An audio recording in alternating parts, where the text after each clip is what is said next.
হে everyone, এই দেখো আমাদের শশা গাছ।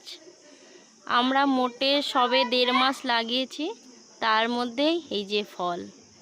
কোনো রকম সার কোনো কিছু ছাড়া, শুধু 5 টাকার মনে হয় বীজ ফেলেছে, তাতেই এই যে সুন্দর একদম অর্গানিক শশা। এই যে এখানে একটা ধরেছে, ওই দিকে প্রচুর ধরেছে ছোট ছোট। তবে হ্যাঁ, একটা প্রবলেম এখন হচ্ছে যে প্রচুর পিঁপড়ে ধরে যাচ্ছে। এটার জন্য কি করতে হবে বুঝতে পারছি না।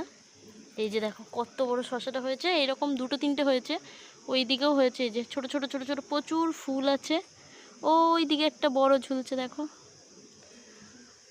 তবে এটা বুঝলাম সবজি চাষের মতো লাভ কিছুতে নেই।